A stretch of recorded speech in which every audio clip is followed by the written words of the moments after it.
c'est le club du mondial. Soyez les bienvenus et on a beaucoup de choses à raconter aujourd'hui. Cérine B, Xavier Barré nous accompagnent. Soyez les bienvenus, bonjour.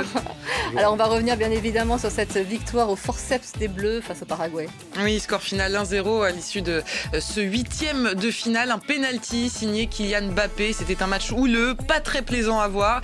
L'Albiroja a tenté de faire sortir les Bleus de leur match. 90 minutes sous très haute tension. Et donc la France défiera le Maroc en quart de finale. Oui, ce sera jeudi prochain à 22h heure de Paris. Les Marocains se sont qualifiés après leur victoire 3-0, non sans difficulté malgré le score. Les Lions de l'Atlas ont perdu hier Ismaël Saibari, sorti sur blessure à la 22e minute.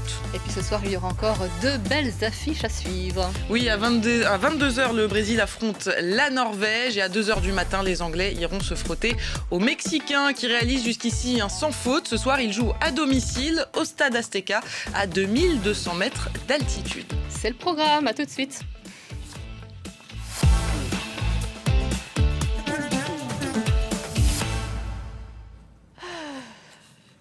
Et donc on commence par cette qualification de la France en quart de finale. On a transpiré hier. Oui, la France a lutté hier bien plus que lors de ses précédents matchs sur ce tournoi pour obtenir la victoire face au Paraguay. 1-0 pour les Bleus, un penalty transformé par Kylian Mbappé, le capitaine, qui a su garder son sang-froid hier, tout comme ses coéquipiers, malmenés physiquement par cette équipe du Paraguay.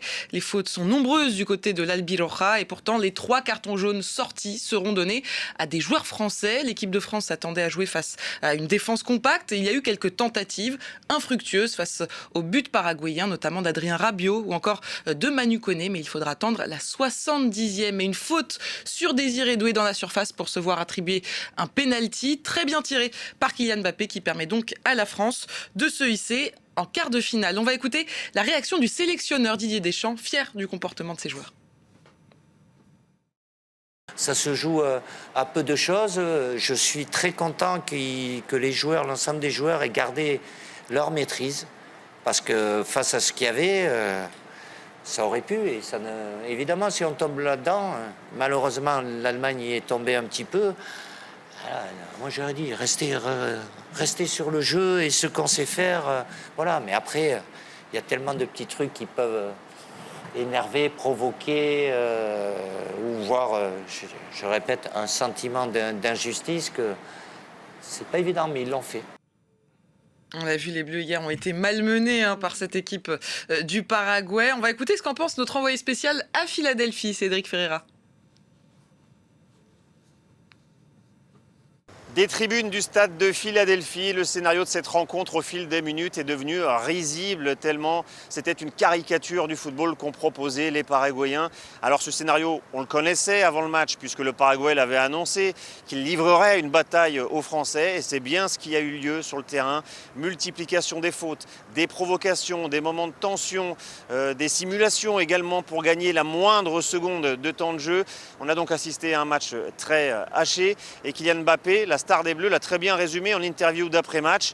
Je cite, « Il pensait que nous allions arriver en smoking, mais on sait tout faire, nous, on les a bien eus », comme une manière évidemment de répondre à ces provocations paraguayennes. En deuxième période, même Didier Deschamps est intervenu sur le terrain pour essayer de calmer ces joueurs qui commençaient à tomber dans le piège des Paraguayens.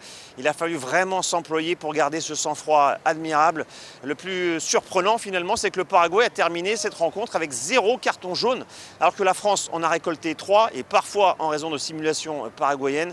Il faut quand même reconnaître que la prestation de l'arbitre ouzbek a été plutôt décevante. D'ailleurs, le journal français, l'équipe, lui a attribué la note de 1, la plus basse possible, tant l'arbitre tout simplement a laissé faire les Paraguayens, a laissé pourrir la situation. Heureusement, cette mansuétude n'a pas eu finalement d'impact direct sur le match puisqu'à la fin, la France s'est tout de même imposée. Mais tout de même, c'était une rencontre assez surprenante à suivre où le Paraguay a tout misé sur sa capacité à faire déjouer une équipe. Ils avaient plus ou moins réussi contre l'Allemagne en 16e de finale. Cette fois, contre la France, c'était beaucoup trop pauvre pour se qualifier en quart de finale. Xavier, avant de revenir sur l'arbitrage, car on va en parler un petit peu plus longuement tout à l'heure, j'aimerais que vous me disiez ce que vous avez pensé de la prestation des Paraguayens. Cette stratégie qu'ils ont mise en place, elle a failli payer. D'ailleurs, la presse paraguayenne est dithyrambique. Voici ce qu'elle dit. Elle quitte la compétition sur une image de lutte et d'engagement absolu. Est-ce que vous êtes d'accord ? Le Paraguay, c'est un pays très particulier. Moi, j'ai eu l'occasion d'y aller. Le nom du stade de l'équipe nationale, c'est Defensores del Chaco, les défenseurs du Chaco. Et le Chaco, ça a été une grande guerre au Paraguay dans les années 1930, où ils se sont retrouvés contre la Bolivie qui était supérieure. Ils se sont battus à 1 contre 3 et ils ont gagné cette guerre. Et il y avait une autre guerre, un peu plus 50 ans auparavant. Ils étaient là tout seuls contre le Brésil, l'Argentine et l'Uruguay. Et cette guerre-là, ils avaient perdu une partie de leur territoire, mais il n'y avait plus que 28 000 hommes au Paraguay après cette guerre. Ils ont même autorisé temporairement la polygamie pour repeupler le pays. Donc les enfants au Paraguay, ils grandissent avec cette idée. On est seuls contre tous. Et quand ils ont le maillot de l'Albiroja, ils se battent pour leur pays comme leurs ancêtres. On l'a vu sur le terrain. C'est pas du football, effectivement, parce que c'est la bataille. Heureusement, Didier Deschamps les avait avertis. Et c'est ça le grand mérite de cet entraîneur, c'est qu'il a une grande expérience, il a un vécu colossal et il sait transmettre les messages à ses joueurs parce que lui, il a gagné, justement. Il a gagné dans toutes les circonstances. Et donc, face à cette bagarre, les Allemands étaient tombés dans le piège, il l'a rappelé en conférence de presse. Il a fait en sorte que les Bleus ne tombent jamais dans ce piège-là, continuent à essayer de jouer au football. C'était pas facile, mais ils l'ont réussi. J'aimerais qu'on revienne sur l'arbitrage. Comment on explique que la France termine avec 3 cartons jaunes et 0 pour le Paraguay ? Est-ce qu'il était au niveau, l'arbitre ? L'arbitre a été totalement à côté de la plaque, évidemment, parce que on parle souvent des cartons rouges, mais on ne parle pas assez des cartons jaunes. Or, les cartons jaunes, 1 + 1, ça fait rouge. Et là, il y a des joueurs paraguayens, notamment Cubas, qui est passé par Nîmes, ou encore Galarza, qui auraient dû avoir 2 jaunes. Et le Paraguay aurait dû finir à 8. Le match aurait même pu être arrêté, puisque quand vous avez 4 expulsés, le match s'arrête. Donc la FIFA désigne des arbitres de tous les continents parce que c'est le monde du football. Donc ils sont allés chercher des arbitres aussi en Asie, par exemple. Cet arbitre ouzbek qui, à l'évidence, n'était pas au niveau. Parce que le Paraguay termine sans carton jaune, le temps réglementaire, parce qu'il y a un joueur qui en a eu un, mais après le match. Mais que le Paraguay, c'est tout à fait anormal. Et qu'à l'inverse, l'équipe de France, qui a tout fait pour ne pas tomber dans les provocations, soit sanctionné de 3 avertissements, c'est tout à fait anormal.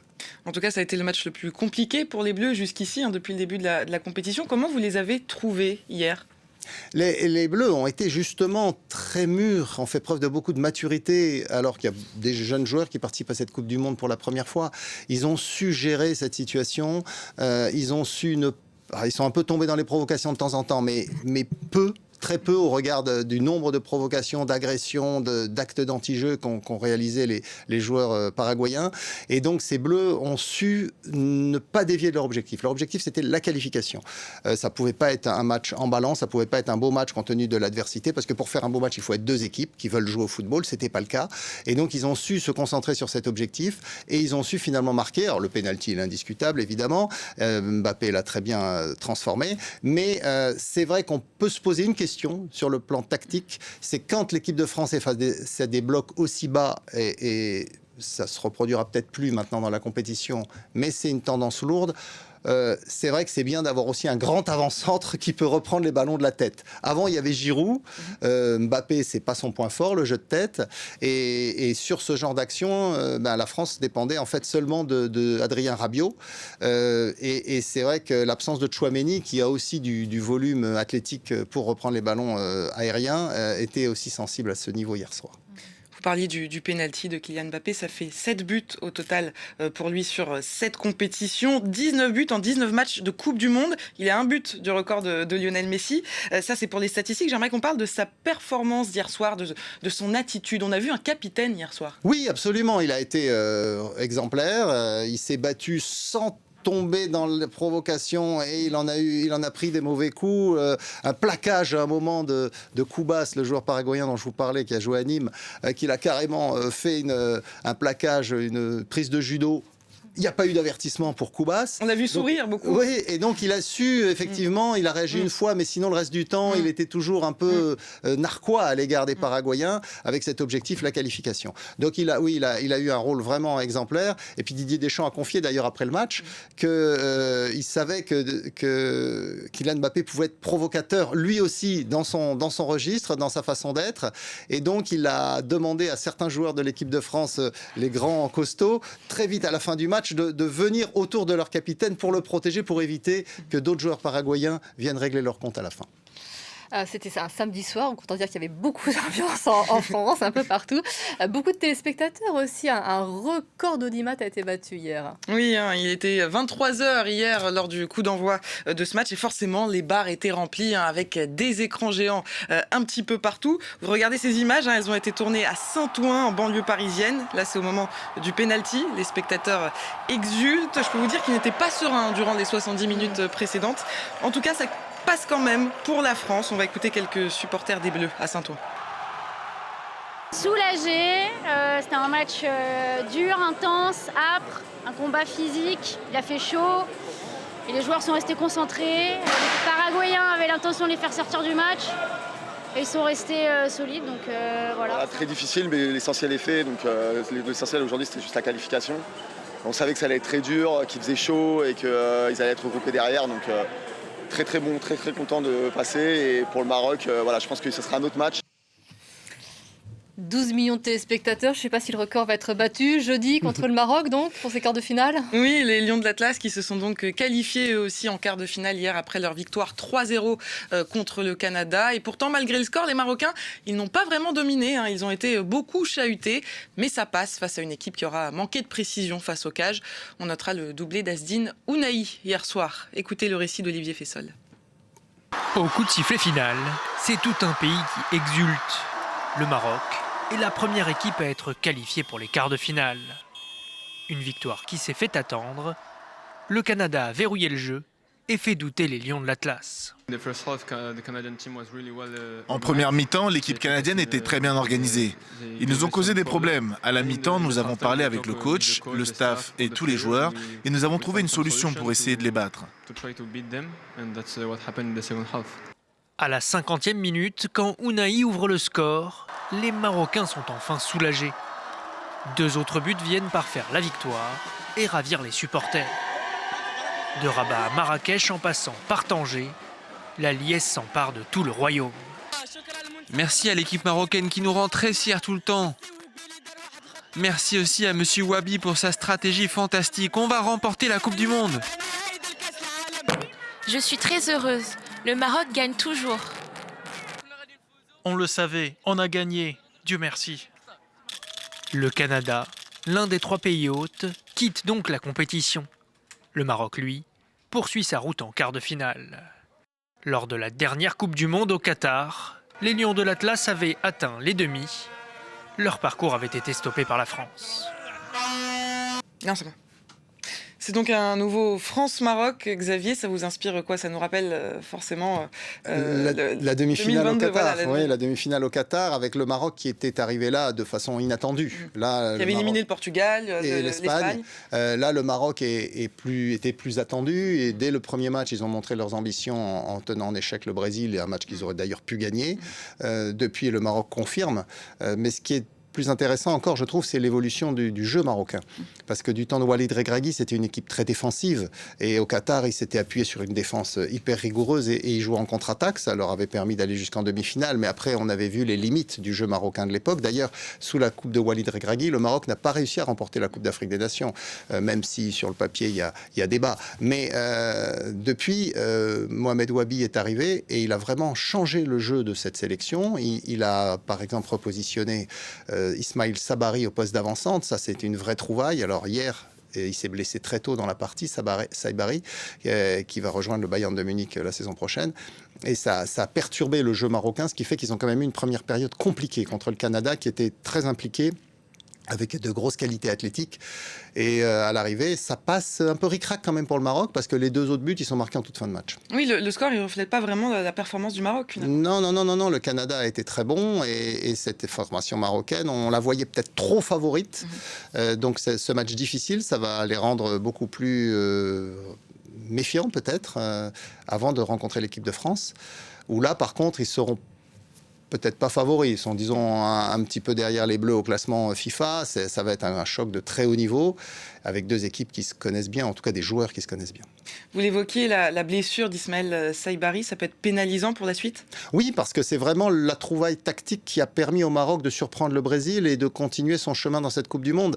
Saibari jouait plutôt sur un côté. C'est un joueur qui était au PSV Eindhoven aux Pays-Bas cette saison, où il a grandi, puisqu'il est né en Espagne, il a grandi aux Pays-Bas, où il a été formé. Et donc c'est un joueur très polyvalent, mais qui était plutôt utilisé dans un rôle d'attaquant de complément. Et là, le fait qu'il joue en pointe, il avait déjà marqué 3 buts dans la compétition, dans un registre différent des avant-centres marocains qu'il y avait auparavant, comme En-Nesyri ou Raimi, qui est rentré du coup en deuxième période.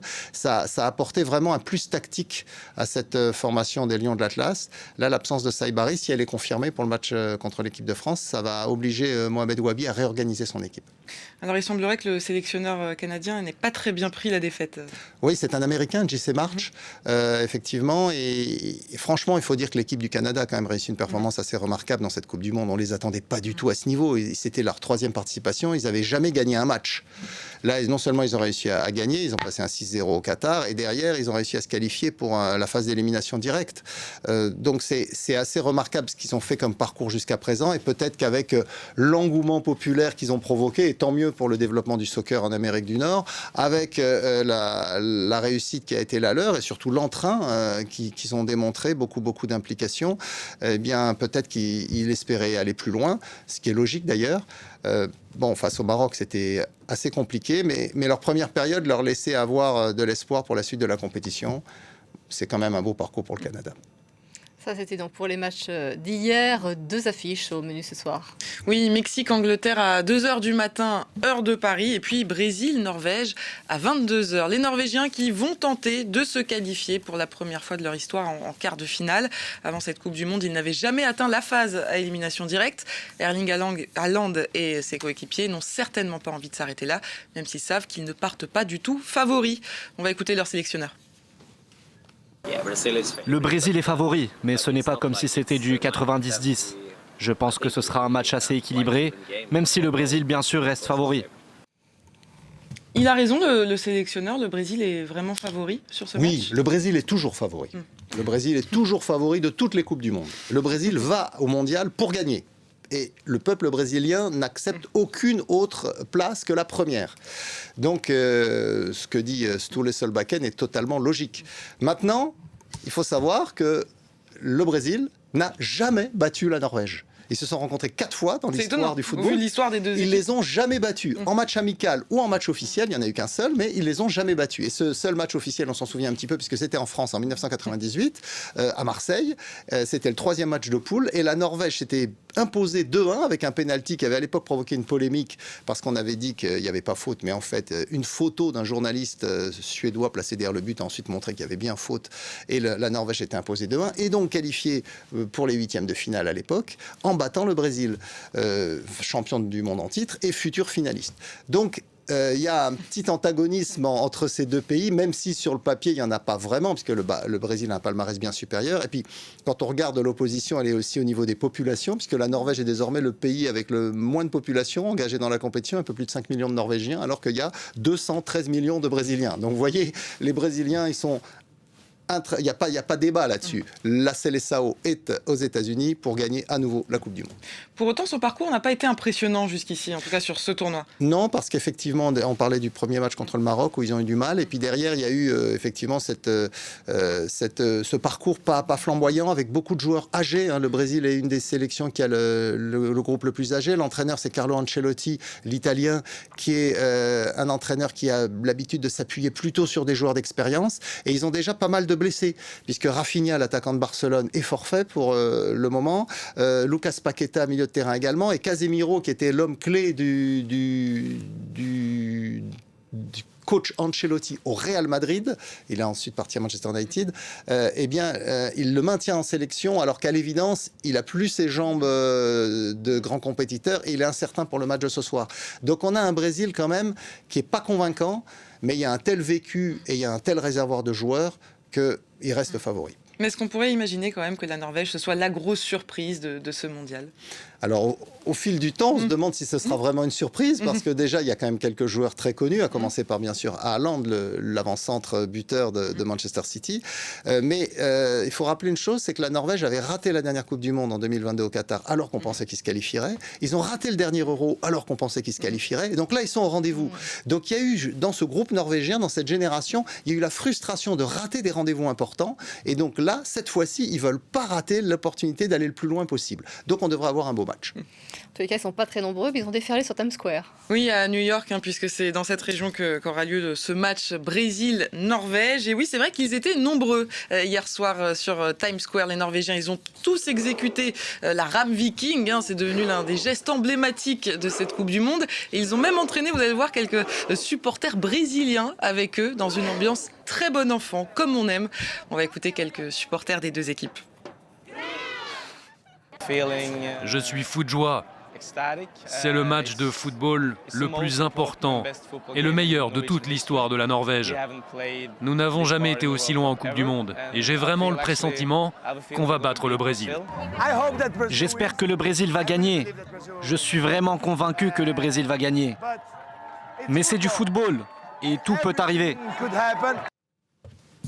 L'autre match opposera l'Angleterre au Mexique. Oui, ici sur le papier, les Three Lions semblent favoris. Attention au Mexique qui a remporté tous ses matchs depuis le début de la compétition avec 0 but encaissé. Ce soir, les Mexicains, ils jouent à domicile au Stade Azteca à Mexico à 2200 mètres d'altitude. Et les Anglais, ils ne sont pas habitués à ça. Alors il y a une rumeur qui a circulé sur un moyen qu'auraient trouvé les Three Lions pour supporter l'altitude. Je vous laisse écouter cet extrait de la conférence de presse du sélectionneur de l'Angleterre, Thomas Tuchel. Est-ce que c'est vrai que l'équipe songe à utiliser du Viagra pour contrer ou atténuer les effets de l'altitude ? C'est une rumeur qui circule. Alors je voulais vous demander si c'était vrai. Merci, coach. Je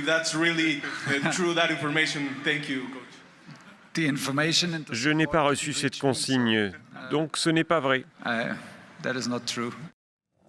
Alors au vu de la réaction de Thomas Tuchel, il semblerait que cette rumeur soit fausse. Mais en tout cas, j'ai appris aujourd'hui que le Viagra réduisait la pression artérielle dans les poumons et améliorait l'absorption d'oxygène, ce qui permet de limiter les symptômes comme les vertiges dus à l'altitude. Ils sont désavantagés, les Anglais, par rapport à l'altitude ? C'est sûr que les Anglais ont fait beaucoup de voyages et que évidemment ça fatigue, alors que les Mexicains ont joué jusqu'à présent tous leurs matchs dans leur pays. Ils sont allés à Guadalajara ou à Monterrey une fois, mais sinon ils sont tout le temps Mexico. Donc ils ont cette acclimatation qui facilite évidemment, qui rend leur performance supérieure. Et vous l'avez fort justement rappelé, pour le moment ils ont battu tous leurs adversaires sans encaisser le moindre but. Donc ils sont vraiment extrêmement compétitifs. Le Mexique est souvent bon dans les Coupes du Monde. Ils avaient raté la dernière au Qatar, mais sinon ils sont souvent en huitième de finale, voire en quart de finale. Et quand ils jouent chez eux, en 1970, ils vont en quart de finale. En 1986, ils vont aussi en quart de finale. Ils sont éliminés au tir au but par l'Allemagne. Donc là, ils sont en porte des quarts de finale. Ils vont tout faire pour être à nouveau au rendez-vous. Alors j'ai une statistique à vous donner, Xavier. Je sais que vous aimez beaucoup ça. Sur les 89 matchs joués au Stade Azteca, le Mexique n'en a perdu que 2. Il y a eu 17 matchs nuls et 70 victoires. Ça sent pas bon pour les Anglais quand même. Ils ont battu d'ailleurs les Anglais 2 fois. Les 2 seules fois où ils ont battu les Anglais en 9 confrontations, ça a été à Mexico. Ils les avaient battus en 1959, vous voyez, et en 1985, avant la Coupe du Monde 86, où l'Angleterre a été éliminée par l'Argentine de Maradona et la fameuse main de Dieu au Stade Aztec. Donc c'est vrai que, du point de vue statistique, tout est plutôt contre les Anglais, mais cette génération anglaise, elle a enfin envie de gagner quelque chose, donc ça devrait être là aussi une très très belle affiche. En tout cas, le Mexique reste l'une des meilleures équipes de la compétition. Absolument, absolument. On les attendait parce que ils étaient chez eux, devant leur public. C'est un grand pays de football, et ils sont en train de le confirmer. L'équipe la plus faible de ce tournoi, la Tunisie n'a plus de sélectionneur. C'est pas une grande surprise. Non, c'est pas une grande surprise. L'histoire entre Hervé Renard et les Aigles de Carthage est arrivée à son terme. Elle a été de courte durée. L'aventure du sélectionneur donc prend fin. Il a publié un message hier sur ses réseaux sociaux dans lequel il remercie la fédération tunisienne. Il lui souhaite le meilleur et il affirme que cette expérience était inoubliable. Bon, je ne sais pas si elle était inoubliable, Xavier Barret, mais est-ce qu'il fallait s'attendre à ce départ d'Hervé Renard ? Oui, parce qu'il est arrivé dans de mauvaises conditions. Il faut rappeler que Sabri Lamouchi avait été viré après la défaite 5-1 des Tunisiens des Aigles de Carthage contre la Suède. Et donc lui, il était arrivé en pompier de service, un peu par opportunisme aussi, parce qu'il faut rappeler qu'il avait qualifié pour cette Coupe du Monde l'Arabie Saoudite, qu'on pensait qu'il la jouerait avec l'Arabie Saoudite. Il a été viré de l'Arabie Saoudite au mois de mars. Et donc, il vient reprendre une équipe comme ça, au débeauté, en pleine compétition. Les conditions étaient à l'évidence pas réunies pour qu'il poursuive son travail dans de bonnes conditions. Mais Hervé Renard garde une bonne cote sur le continent africain, et puisqu'il a gagné, il faut rappeler, la Coupe d'Afrique des Nations avec la Zambie à l'époque, ce qui avait été une grande surprise, et avec la Côte d'Ivoire. Donc on peut penser qu'assez rapidement, il va retrouver un poste. Et on saurait à peu près... pour quelle nation Il retrouve toujours un poste finalement, vous savez, Hervé Renard. Oui, Hervé Renard, il a beaucoup d'affinités avec le Sénégal. Donc vu que Pape Thiaw est très contesté, on peut imaginer que s'il rebondit au Sénégal, ce ne serait pas étonnant. Mais pour le moment, la situation n'en est pas là. La fédération sénégalaise a beaucoup de problèmes à régler. Merci beaucoup Xavier Barret pour vos analyses. Laissons-le accuser le coup aussi, quand même. Merci Cyrine, merci Xavier pour ce Club du Mondial. C'est terminé pour aujourd'hui. On se quitte avec une pensée pour Christophe Glaise, comme chaque jour, journaliste sportif arrêté en Algérie, condamné à 7 ans de prison pour apologie du terrorisme alors qu'il effectuait un reportage. Vous le savez, son seul espoir à présent, c'est une grâce présidentielle. On pense à lui, on espère le retrouver sur les terrains très rapidement. Merci à vous. Restez avec nous sur France 24.